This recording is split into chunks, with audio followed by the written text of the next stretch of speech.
Bonsoir à tous, chers auditeurs, chères auditrices, c'est Cyrus et on se retrouve pour la deuxième partie de notre 38e épisode hebdomadaire sur l'actualité footballistique. Et donc ce soir, je serai accompagné de nos fidèles contributeurs que sont Alexis. Bonsoir. Jeff. Bonsoir tout le monde, bonsoir à tous. Et Camille.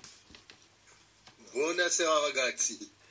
Les championnats qui seront traités aujourd'hui seront la Serie A, Liga, Première Ligue, soit les championnats que l'on n'a pas parlé, et également la Liga, si je ne l'ai pas indiqué. Donc en premier lieu, la Serie A, donc la 26e journée, je dis ça parce que l'Inter n'a joué que 25 journées, la 26e journée de championnat, qui a eu lieu du moins ce week-end, qui se terminera dans un peu plus d'une heure, car il y a la Fiorentina qui joue actuellement contre la Lazio, score de 0-0 actuellement. Qu'avez-vous à dire concernant les matchs de ce week-end?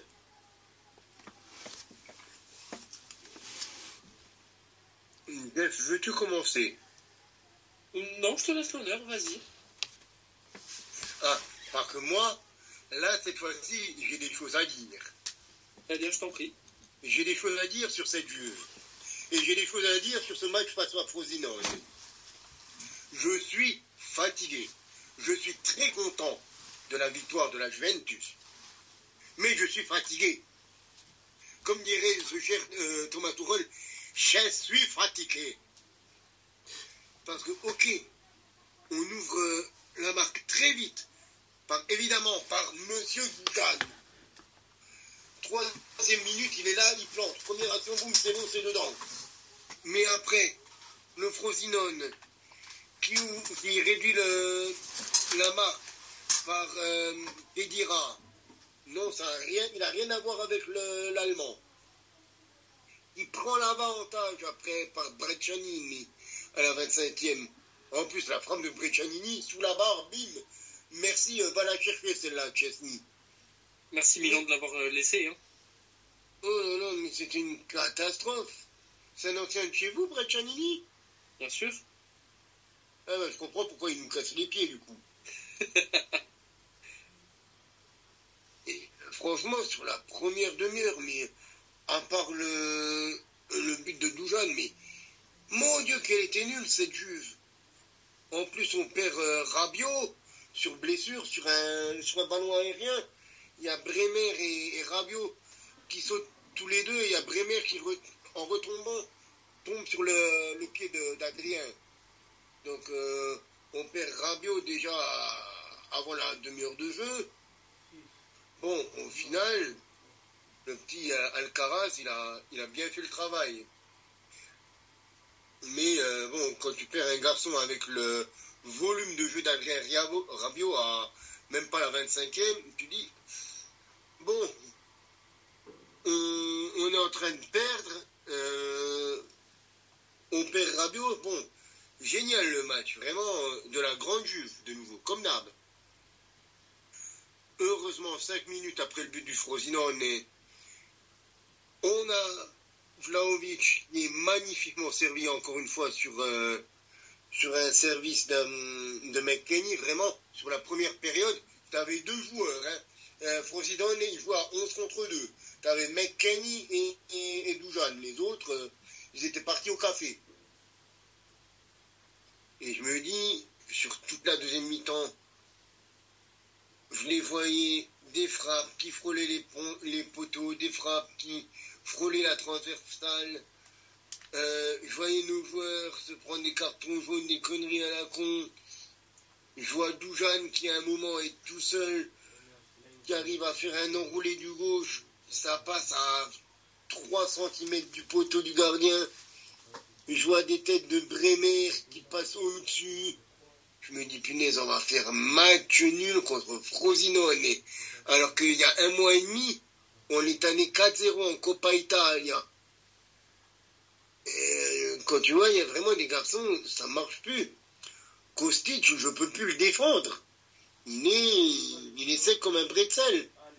Puis Chiesa, depuis le début de saison, enfin, depuis le début d'année, depuis le début 2024, c'est quand même relativement compliqué aussi. Gatti, c'est plus le Gatti de début de saison.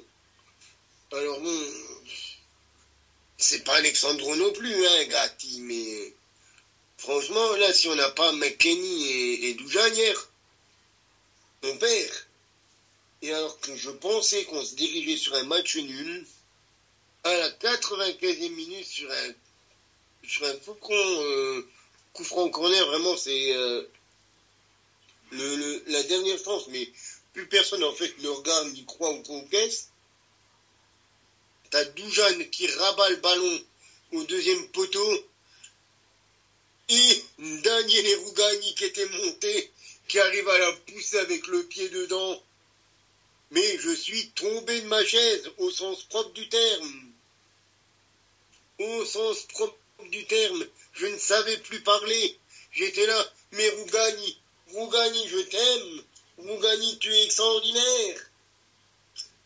Enfin, j'ai essayé de parler, je pense que ce qui est plutôt sorti de ma bouche, c'était un truc plutôt du jour. Un petit peu comme quand ta tête tape contre le clavier.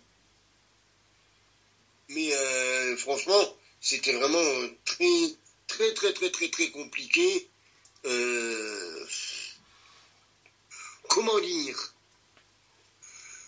dire, c'est pas le genre de match que j'ai encore envie de revoir, mais c'est le genre de match qu'on revoit depuis tout le temps et depuis le retour d'Allegri. Donc une fuite des cadres, à part McKennie et Vlahovic. Munich qui a fait une entrée correcte. Yildiz que j'ai pas trouvé extraordinaire. Et Alcaraz qui a bien porté au milieu de terrain. Je me suis dit, on va voir ce qu'il donne le petit jeune sur un gros morceau de match. Pas sur 9 minutes, 14 minutes, des machins comme ça comme il avait eu.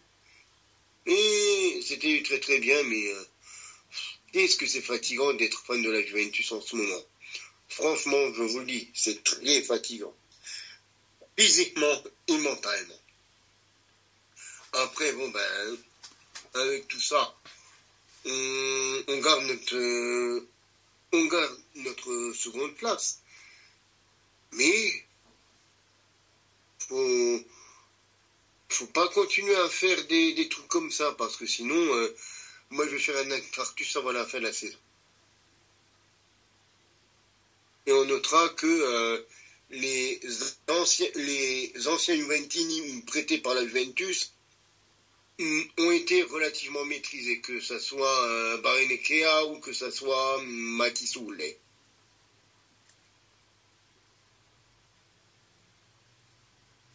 Mais voilà. Voilà un petit peu pour le côté Juventus. Je passe le ballon à qui? À l'Inter ou au Milan, mes amis milanais? Les Lombards, battez-vous pour la balle. Ouais, je peux parler du match Inter contre Lecce. Je t'en prie, vas-y.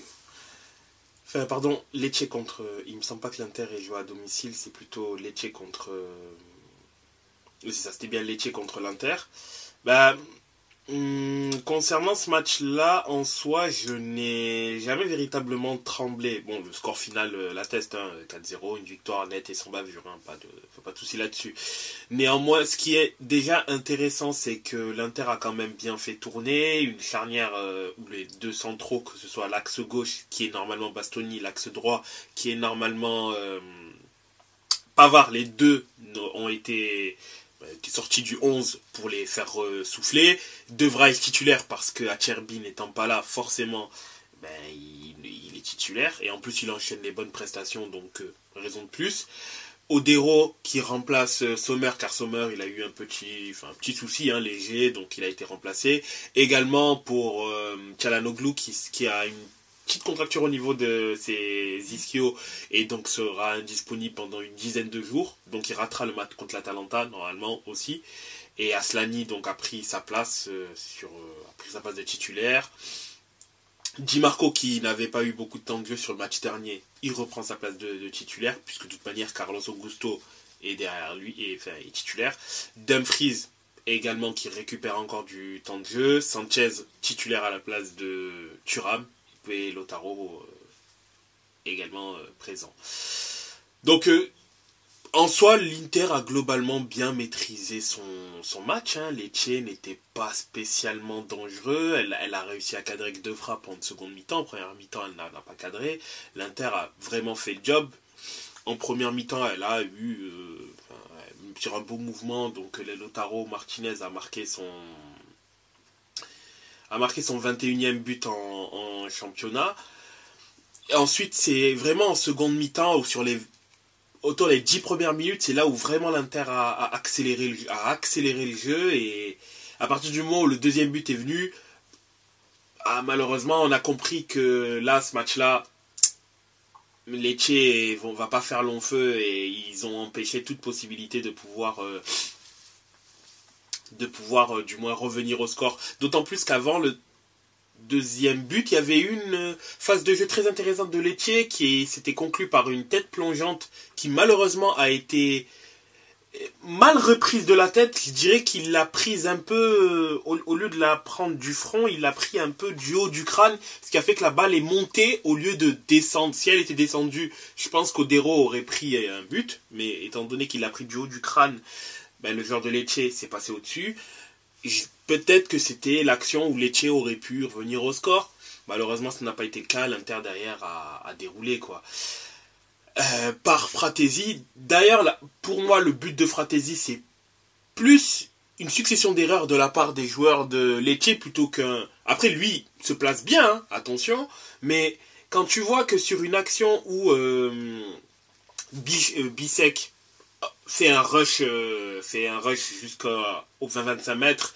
Ensuite, il fait une passe en arrière. Sanchez la repasse à Fratesi. Fratesi ensuite derrière fait une passe même à Sanchez, puisque Sanchez prend le couloir. Sanchez, on lui laisse en fait prendre le couloir et il a la possibilité de faire une passe une passe qui normalement ne devrait jamais passer parce qu'il y a 3-4 défenseurs de Lecce qui sont potentiellement sur la trajectoire et Fratesi fait un appel contre appel, donc il fait mine d'aller vers la droite, d'aller vers la gauche, il va vers la droite, le défenseur est complètement passif, il arrive à passer entre 2 défenseurs, il marque. Bizarre, mais ça fonctionne. D'où le fait qu'en off, je vous ai dit, mais le deuxième but de l'Inter, c'est n'importe quoi, ça ne doit jamais passer un truc pareil. Le 3e but, c'était anecdotique, puisque Lecce est en KO debout après avoir pris le 2e but, ils ont pris le 3e but. L'Inter derrière a fait ses changements, les changements ont été faits. L'Inter pouvait encore plus ouvrir son banc par l'arrivée de Klasen, Arnautovic, Buchanan et le jeune Akinson Miro, qui joue avec la Primavera de l'Inter d'ailleurs, et d'ailleurs qui a joué 2 jours avant, du coup, avec la Primavera de l'Inter, les U19 de l'Inter. Il y a eu match nul, 1-1, au passage. Et il a pu prendre ses premières minutes en professionnel. C'était cool, c'est bien pour lui, belle récompense pour lui. Et De Vrij a gravé la marque à la 67e, puis ensuite ça a été de la gestion, un énième clean sheet pour l'Inter, 4-0. Victoire nette et sans bavure. L'Inter a fait tourner. Lautaro qui bat son record de buts en une saison. Il en est à 22 buts en 23 matchs. Les 2 dernières saisons, il était à 21 buts. Tout roule pour lui. Tout roule pour l'Inter. Bon, c'est dommage d'avoir perdu Çalhanoğlu pour une dizaine de jours. Mais sinon, tout va bien dans le meilleur des mondes. Dans quelques semaines se profile le retour contre l'Atlético. Normalement, l'effectif devrait être au complet. Acerbi et Thuram du moins récupère bien, donc voilà, c'est tout ce que j'ai à dire. Tout va bien pour le solide leader. Et ça va pour l'instant, vous le perdez pour une dizaine de jours, mais ça va, vous pourriez le perdre pour 3 mois, 6 mois, un truc comme ça. Oui, voilà, ça aurait pu être beaucoup plus grave, voilà. Et aussi Bon, là c'est l'instant statistique. Lautaro avec son doublé passe deuxième dans le classement du soulier d'or européen, bien évidemment mené par Kane. Et ben là, avec son 22e but en championnat, il passe devant Mbappé pour être deuxième pour l'instant à la course au soulier d'or. Voilà. Quoique, je suis pas sûr. Parce que le soulier d'or européen, me semble-t-il, prend un peu tous les championnats européens. Si je ne me trompe pas. Je vais te confirmer ça. Donc il me semble, il y a aussi championnat néerlandais, championnat portugais, tout ça.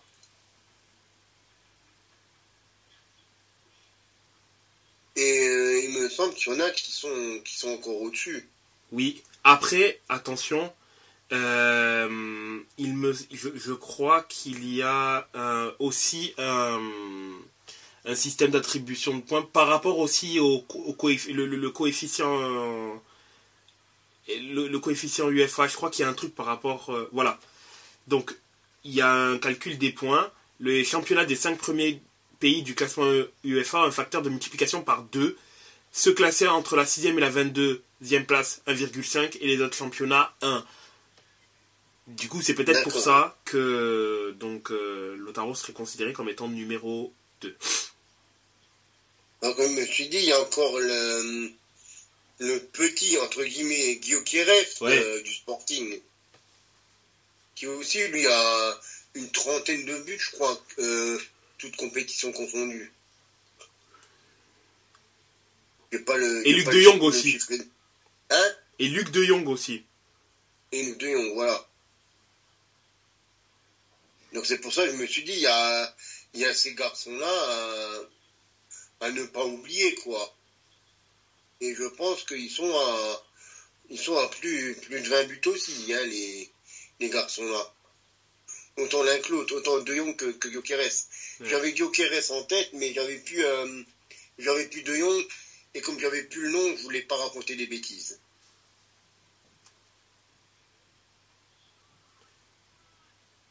Alors, donc du coup, Gyökeres, parle-nous un petit peu du Milan. Alors, juste avant de passer la main à Jeff, Gyökeres, il a 17 buts en championnat. Et par contre, De Jong, je crois que lui, c'est plus. Luc De Jong, lui, c'est 22 en 23 matchs. Donc, comme Lautaro, sauf qu'il a 9 passes décisives. Mais si tu fais le comptage via le coefficient UEFA, forcément, Lautaro, il va être devant lui parce que équipe du top 5. Après, voilà, et puis l'un joue en Italie, l'autre... c'est ça. L'autre joue aux Pays-Bas. Et donc, lui sera à 1,5 quand tu feras la multiplication, Lautaro à 2. Donc, voilà. Du coup, Jeff, dis-nous tout concernant le Milan, qui avait un gros match. Je vais profiter de ce débrief pour faire un petit parallèle avec le futur mercato estival, bien que j'en parlerai un peu plus en détail à l'écrit dans un prochain article qui paraîtra dans les jours à venir. Je suis en train d'y travailler. Donc Milan a affronté l'Atalanta à domicile. Encore une fois, il y a eu des erreurs défensives puisque Milan a concédé un penalty qui a été transformé par Coupe Miners. Mais sinon, ça a été un match qui s'est soldé par un partout, un but de Raphaël Leao. Qu'est-ce que ça fait plaisir de voir Raphaël Leao marquer des buts et ce but. Ça m'a fait des frissons. Il était tellement beau et je pense que même Alexis s'accordera pour le dire. Il était tellement beau. Voilà, je suis désolé. De quoi?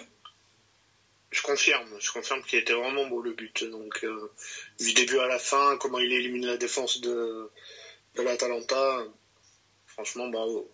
C'était une belle construction, un but, mais vraiment en plus qui est pas facile à marquer parce que c'est vraiment un but qui a été marqué sur le côté du terrain, hein, mais très beau but.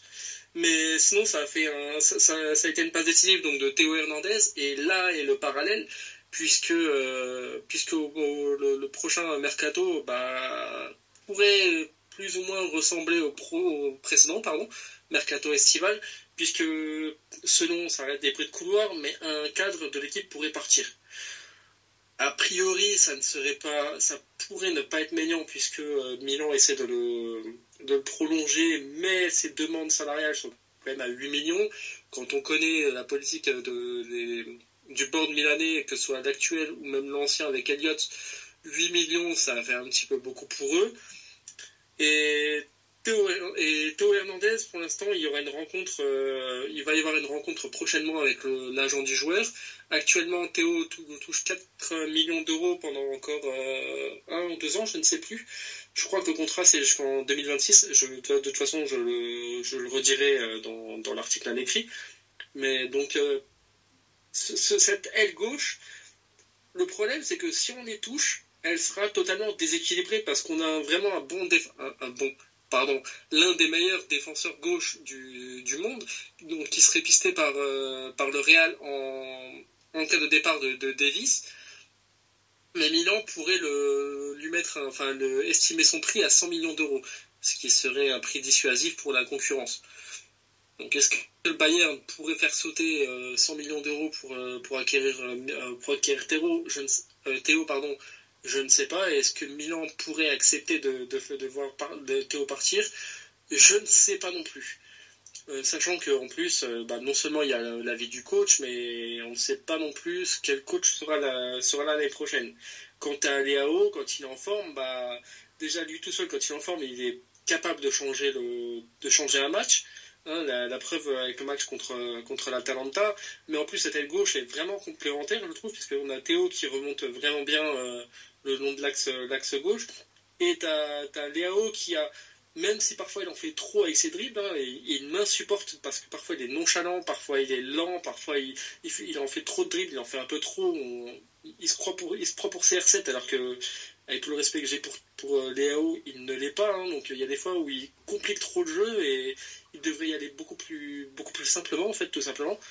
Mais quand la paire est en feu, quand la paire est vraiment en forme, comme je disais, t'as Théo qui est capable de remonter l'axe, t'as Léo qui repique vers le milieu et qui est même pas obligé de remonter vers le but pour mettre un beau but. La preuve hier soir, puisque le but était vraiment une pépitasse, c'était vraiment un très beau but de Léo et ça fait plaisir de le revoir.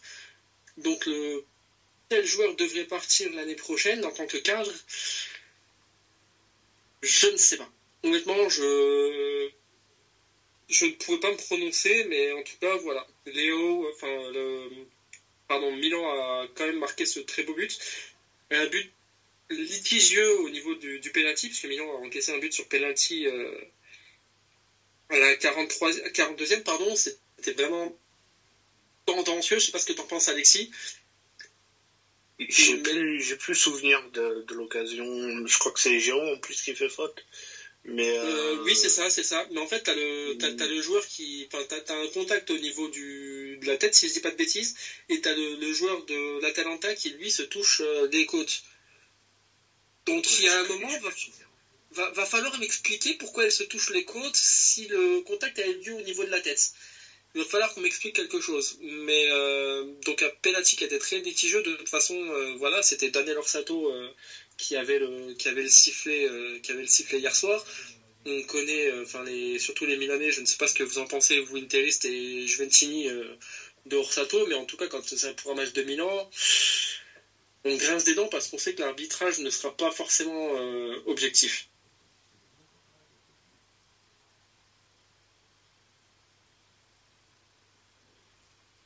Je vois que vous n'avez pas d'avis, donc je vais continuer. Mais en tout cas, voilà, ça a été un but. Sur le reste, ça a fini par 1 partout. On aurait aimé voir Okafor un peu plus longtemps sur le terrain, puisqu'il a remplacé Giroud. De toute façon, Jovic était suspendu pour son premier match. Il a 2 matchs de suspension par rapport au dernier match de championnat. Donc on aurait préféré voir Okafor un peu plus longtemps sur le terrain, sachant qu'en plus il est rentré à droite. J'aurais préféré faire reposer un peu Giroud parce qu'il va encore avoir un match à jouer en championnat. Mais sinon, ça a été un match plus ou moins maîtrisé, on va dire. C'est vraiment... Il n'y aurait pas eu ce penalty litigieux. Je pense que Milan serait reparti avec les 3 points, avec un petit 1-0. Mais voilà, c'est l'arbitrage qui comme régulièrement en Serie A, hein, je vous apprendrai rien, que ce soit vous, Sirius ou les Camille ou les auditeurs, malheureusement l'arbitrage change trop souvent le destin d'un match. Voilà, c'est tout ce que j'ai à dire sur... Et il change pas seulement de match, il change souvent de maillot aussi, l'arbitrage. Totalement, et il change non seulement le match, et par conséquent, il change aussi le destin du championnat, hein, tout simplement. Tout à fait.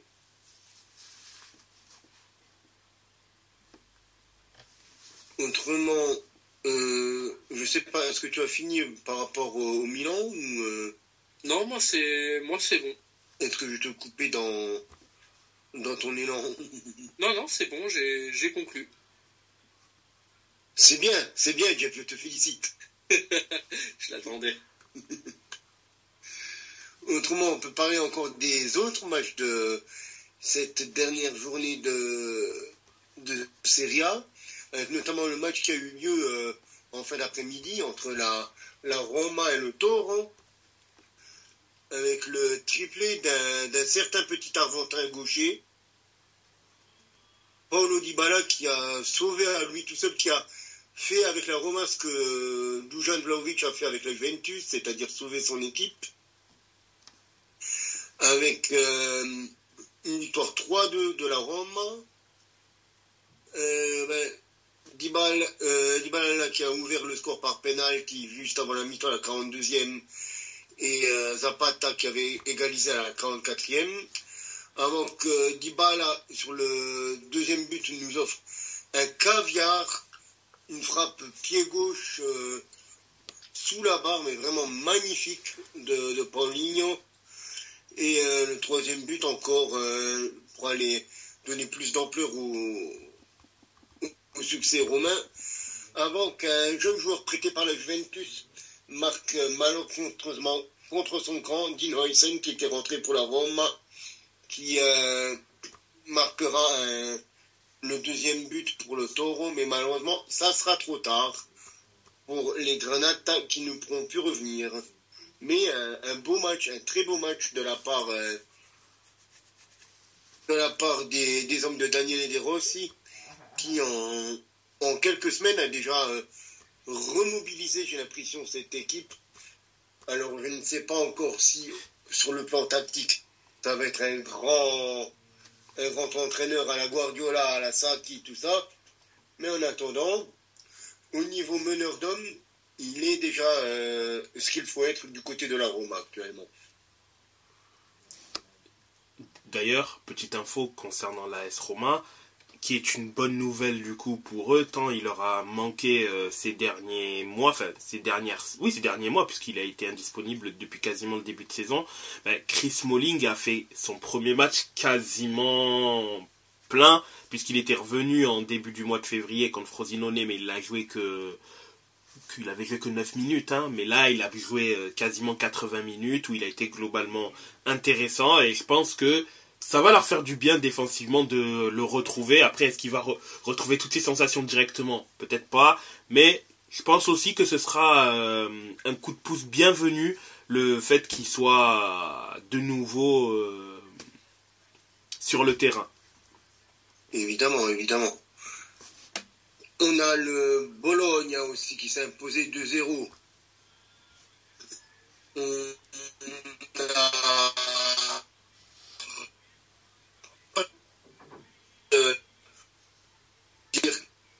Est-ce qu'il y a un souci, Camille? Je t'entends mal. Grand Dirgé. Ah oui, je disais.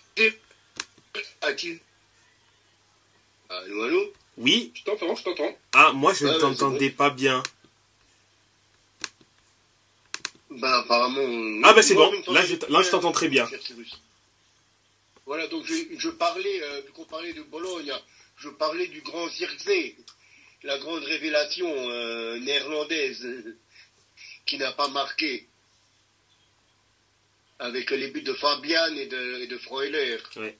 pour le Bologna. D'ailleurs, très très bon match. On a le Napoli aussi qui s'est cassé les dents contre le Cagliari. Un Cagliari qui a égalisé au bout du bout aussi, hein, un petit peu comme la Juventus, 96e, avec une belle frappe j'ai pu son Louvumbo. Louvumbo, j'étais là, pas Lutumba, Louvumbo. Une belle frappe du droit sous la barre. Le Monza qui allait s'imposer 2-0 sur la pelouse de la Salernitana, avec un but du petit Maldini Junior, Maldini 3e du nom, Daniel, de son prénom. Un but de l'éphémère international italien Pessina, qui était une des découvertes à l'époque de l'Euro. L'Empoli qui allait s'imposer 3-2 aussi dans les arrêts de jeu à la 94e minute sur la pelouse du Sassuolo, avec d'anciens Milanais, d'anciens interistes, des Pinamonti, des Mbayang. Ah, quelle époque.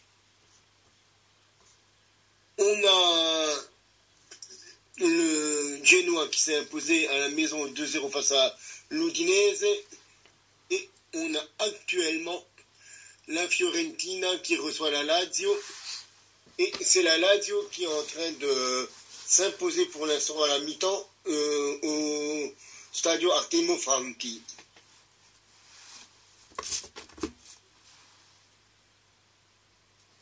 Et donc, est-ce qu'on fait le classement actuellement encore? Oui. Bien sûr qu'on le fait. On a l'Inter qui est pour l'instant solide leader, comme tu le disais tout à l'heure, Cyrus, avec 9 points d'avance, mais avec un match encore en retard. On a Juventus qui est encore solide 2e. On a le Milan 3e, à 4 points de la Juventus. Le Bologna qui est encore dans le top 4. On a l'Atalanta qui est 5e, la Roma 6e. La Lazio qui pour l'instant avec son actuelle victoire potentielle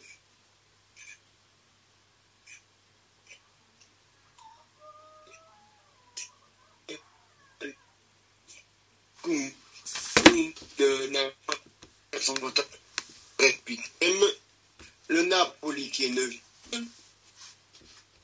le Genoa 12e, 13e c'est le Empoli, le Lecce est 14e, l'Udinese est 15e, Frosinone 16e, le Sassuolo 17e, égalité de points avec le Hellas Vérone et Cagliari, mais avec une meilleure différence de points de but, et le dernier, la Salernitana, avec 13 points.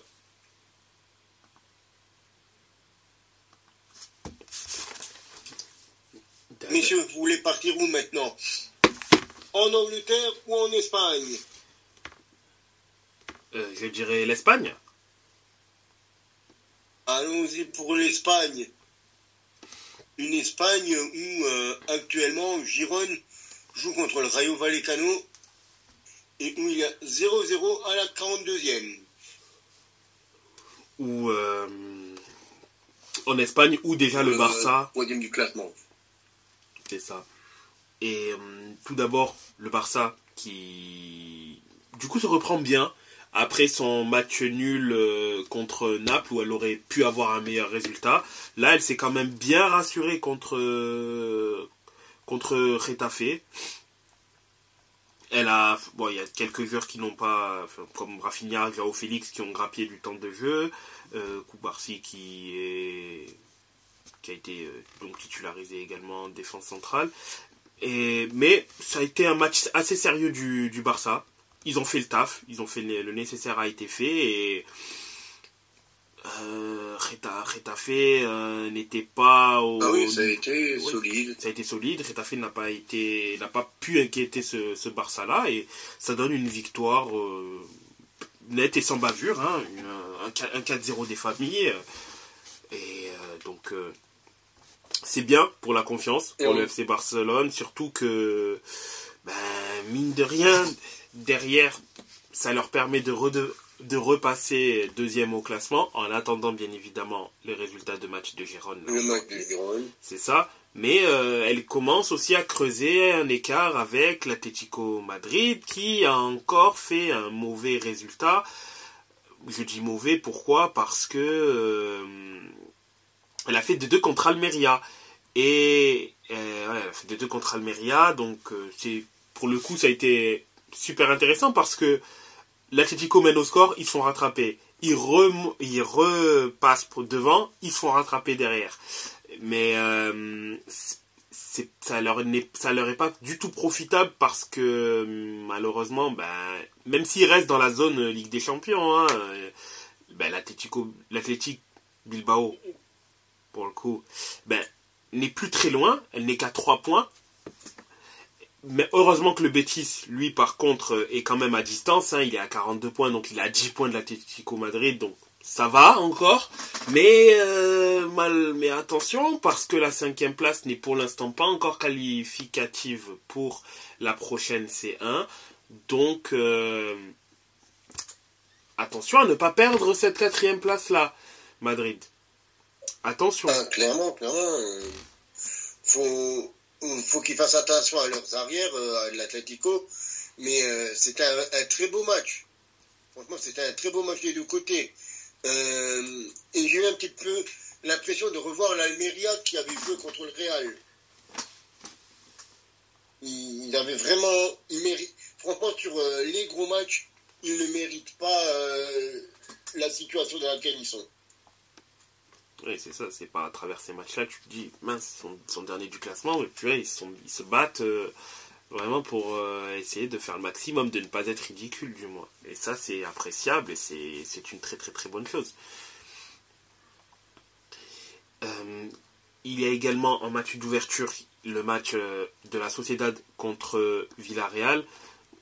Villarreal qui la Real Sociedad qui a quand même beaucoup de joueurs absents et pas des joueurs du moins des joueurs quand même assez importants, notamment Oyarzabal qui est mais Oyarzabal, ça fait déjà quelques semaines déjà qu'il est blessé, et je ne suis pas spécialement sûr d'ailleurs qu'il sera là contre le PSG, je ne pense pas d'ailleurs au passage, mais oui, qui enchaîne encore un mauvais résultat. D'ailleurs, ça va pas très bien. Enfin, de toute façon, c'est depuis quasiment la fin du mois de janvier où la Sociedad, c'est vraiment assez compliqué, où ça enchaîne les déconvenus. Là, Villarreal, mine de rien, Villarreal, à défaut de beaucoup gagner, ça fait plus d'un mois qu'ils ne perdent plus. Leur dernière défaite en championnat, c'était le 13 janvier contre Las Palmas. Après ça, ils n'ont pas perdu. Il y a eu 4 matchs nuls et 2 victoires. Ça ne leur permet pas de pouvoir enchaîner. Ils sont pour l'instant 13e au classement, mais ils sont dans un circuit positif où déjà ils ne perdent pas. Et c'est ça, ils sont plus dans le négatif. C'est ça, exactement. Bon, et Marcelino, il peut se rassurer. Lorsqu'il il avait une série d'invincibilité à l'OM. Il a malheureusement été viré. Je pense pas que ça va être le cas avec Villarreal. Donc bon, lui, il peut se rassurer de ce côté-là. Mais c'est vrai que Villarreal, cet effectif-là, on mériterait d'être quand même mieux classé parce que Villarreal n'est pas une petite équipe en Espagne et on pourrait penser qu'il soit meilleur. Par contre, la Sociedad, elle, avec cette défaite-là, elle se complique énormément la tâche pour une éventuelle qualification que ce soit la Ligue Europa, voire même la Ligue des Champions qui semble aujourd'hui hors de portée, puisqu'à 12 points de la dernière place qualificative pour la Ligue des Champions et à 9 de l'Europa League. Là où le Betis n'est qu'à 2 points pour la Conference League. Dans les autres matchs, Alaves qui fait match nul contre Mallorca, Cadiz qui fait match nul contre le Celta Vigo, Las Palmas qui fait match nul contre Osasuna, le Betis qui, lui, par contre, a a du coup fait les affaires de Madrid en gagnant 3-1 contre... En tapant la Bilbao. C'est ça exactement, puisque Bilbao avait l'occasion, si elle gagnait le Betis, de pouvoir virtuellement être à égalité avec Madrid, ce qui n'a pas été le cas. Et quel dommage que Nico Williams se soit pris ce carton rouge dès la première période. Parce que sinon, je pense qu'on aurait joué un autre match encore en seconde période. C'est ça. Parce qu'on a eu 3 des 4 buts, certes, en première période. Mais je pense qu'il y a eu beaucoup de dépenses énergétiques qui ont été faites en seconde période qui n'ont pas été égales d'un côté comme de l'autre. Étant donné que l'Athletic est en infériorité numérique. Oui, effectivement, mais il y aurait pu avoir un autre... Par contre, on peut vraiment regarder que d'un côté, c'est les jeunes joueurs qui ont porté les équipes ou donné du fil à retordre, et de l'autre, ce sont les vieux briscards qui ont sauvé les meubles.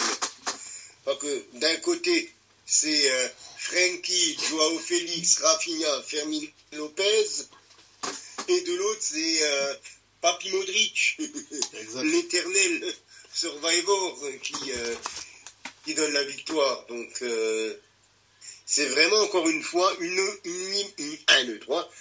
opposition de style, comme nous a habitués depuis des années, ce duo, même j'ai envie de dire, entre le Real et le Barça. C'est ça. Et le Real, lui, a ce truc d'avoir toujours cette capacité à pouvoir avoir quelqu'un, même dans les moments chauds, dans les moments difficiles, qui peut sortir de sa boîte et délivrer le club. Je sais pas, c'est le Real de Madrid, hein, c'est parfois on peut pas comprendre, mais les trucs comme ça peuvent arriver avec... on a beaucoup plus l'habitude de le voir en général en Ligue des Champions avec le Real, mais c'est vrai que cette saison, c'est arrivé quand même plus d'une fois où, par notamment l'intermédiaire de Bellingham, par un exploit du joueur, là ici ça a été Modric, pendant les premiers matchs, ça a été Bellingham qui mettait également but sur but, et but très important qui permettait de pouvoir finir des rencontres et gagner des matchs très serrés. Oui, de toute façon, c'est un petit peu impensif ce que je vais dire là, mais c'est l'apanage des grandes équipes. C'est ça. C'est un petit peu là où on en est avec Leverkusen cette saison. Quand tu joues bien, c'est bien, mais quand tu joues pas bien, il faut réussir à gagner les matchs de façon moche. Donc, il faut réussir à s'imposer coûte que coûte, j'ai envie de dire. C'est ça, exactement. Je pense que c'est un petit peu là que tu voulais en venir, c'est ça ? C'est ça, exactement. C'était exactement ça. Et sauf si vous avez d'autres éléments, on peut passer au classement également en Liga. On peut le faire. Donc, je te laisse l'honneur cette fois-ci. Donc le Real est actuellement premier avec 65 points, solide leader. Hein. C'est pas la meilleure attaque, mais par contre c'est largement la meilleure défense du championnat, parce que la meilleure attaque du championnat c'est le Barça, avec 56 buts. Deuxième, donc le FC Barcelone avec 57 points, à égalité de points avec Gérone, mais il me semble que Gérone est quand même deuxième sur le principe, puisque je crois que Gérone a fait des résultats positifs contre Barcelone. Mais donc le Barça est à 57 points, Gérone pareil, troisième pour l'instant avec le 0-0 et troisième avec 57 points. Le quatrième, l'Atlético Madrid avec 52 points. Le cinquième, l'Athletic Bilbao avec 49 points. Le Betis 6e avec 42 points. La Real Sociedad 7e avec 40 points. Las Palmas 8e avec 36 points. Égalité avec le FC Valence qui a également 36 points. Getafe 10e avec 34 points. Osasuna 11e avec 33 points. Alaves Villarreal 12e et 13e avec 29 points. Le Rayo Vallecano 14e avec 26 points. Le FC Séville et Mallorca 15e et 16e avec 24 points. Le Celta Vigo 17e avec 21 points. Cadiz, premier relégable avec 18 points. Grenade, 19e avec 14 points. Et Almeria, la lanterne rouge qui ferme la marche avec 9 petits points. J'ai envie de dire, on peut directement partir en Angleterre encore. C'est ça. Avec des Anglais qui ont vu Liverpool passer une excellente semaine, je pense. D'une, avec leur succès en Coupe de la Ligue, et de deux, avec leur victoire probante face à Luton Town, 4-1. C'est ça. Avec des buts de Van Dijk, de Gakpo, de Luis Diaz et du jeune Harvey Elliott. Luton Town qui aura quand même réussi à mettre un but aux Reds. Mais ils avaient ouvert la marque. Ils avaient ouvert la marque, tout à fait. Chelsea-Tottenham, par contre, qui a été un match à revoir, à reporter. On a Crystal Palace qui s'est imposé 3-0 face à Burnley. On a la chute, une nouvelle chute pour les Red Devils de Manchester United. Défait sur leur propre pelouse 2-1 face à Fulham, avec Calvin Bassey qui avait ouvert le score. Maguire qui pensait au moins accrocher le point du match nul pour United à la 89e. Mais l'ancien gunner Alex Iwobi qui vient scorer le 2-1 à la 97e minute. Coup dur, coup très dur pour les Red Devils de Tenard. Duel d'historique entre Aston Villa et Nottingham Forest avec le 4-2 pour Aston Villa et notamment un nouveau but de la machine à marquer Ollie Watkins. Et un doublé de Douglas Luiz. Un doublé de Douglas Luiz. Newcastle qui s'est imposé 4-1. Avec notamment un but d'un ancien de la Ligue 1, Sven Botman contre son camp.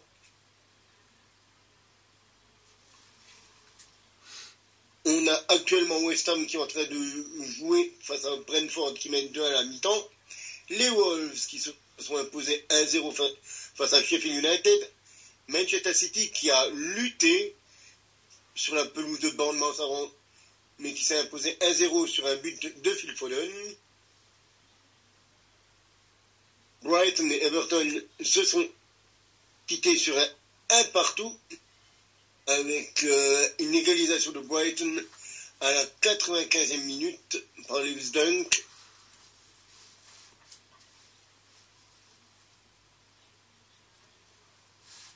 Et du coup, on va tout simplement parler déjà du classement parce qu'on a fait tous les matchs. On a Liverpool toujours encore premier, 60 points. 2 petites défaites dans la saison pour les West de toujours encore Jürgen Klopp jusqu'à la fin de la saison. Manchester City a 1 point, 59 points. Arsenal suit Manchester City aussi à 1 point, 3e avec 58 points. Villa est 4e, 5e place pour Tottenham. Les Red Devils chutent à la 6e place. Brighton est 7e. West Ham, pour l'instant, avec sa victoire, recolle à la 8e place, avec égalité de points avec Brighton, mais avec un goal average largement défavorable. Les Wolves sont 9e, Newcastle est 10e, Chelsea 11e, Fulham est 12e, Crystal Palace 13e, Bournemouth est 14e, les Toffees d'Everton sont 15e, Brentford est 16e, Nottingham Forest 17e, Luton Town, Burnley et Sheffield United sont dans la charrette actuellement.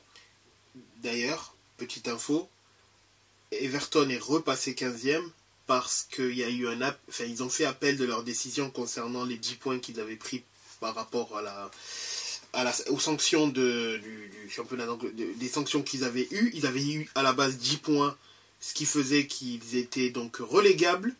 Qui étaient relégables, où ils étaient avec 15 points, et du coup ils ont récupéré leurs 10 points. Alors non, ils ont plus 10 points, mais 6 points de pénalité, ce qui fait qu'ils sont passés donc de 21 à 25 points, et de ce fait, ils passent 15e.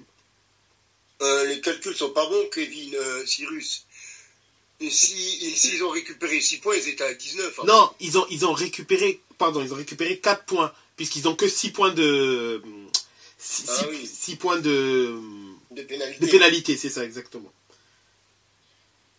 J'allais dire, parce que chez moi, 21 plus 5, ça fait 26. Ça fait pas 25. En effet, oui. Et 25 moins 4, ça fait pas 19. Donc j'étais là, au bout d'un moment, les mathématiques sont pas bons, là.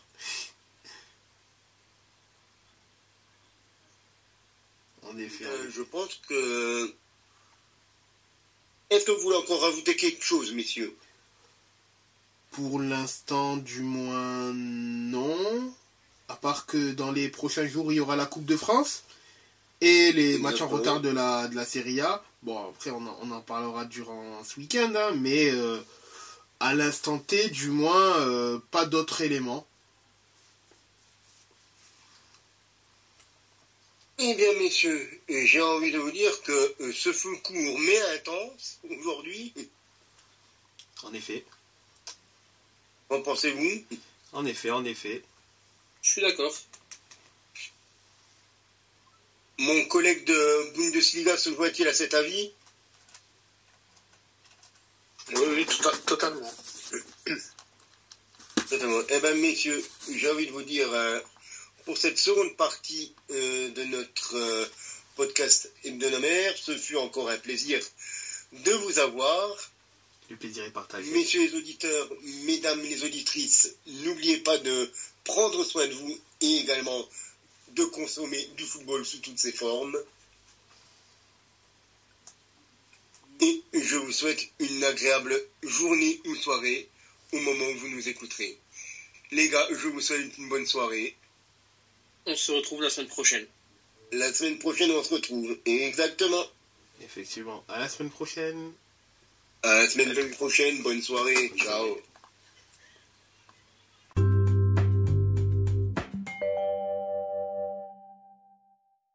Yo les gars, si vous souhaitez avoir des maillots de qualité livrés rapidement à prix compétitif, n'hésitez pas, foncez chez notre partenaire maxikit.com avec le code La Table Ronde, vous avez 15% de réduction. Alors n'hésitez pas, si vous voulez des maillots de qualité livrés rapidement, foncez chez notre partenaire maxikit.com. Code promo La Table Ronde, tout attaché en minuscule. Et si ça ne fonctionne pas, essayez bien en majuscule également. See you next time and peace.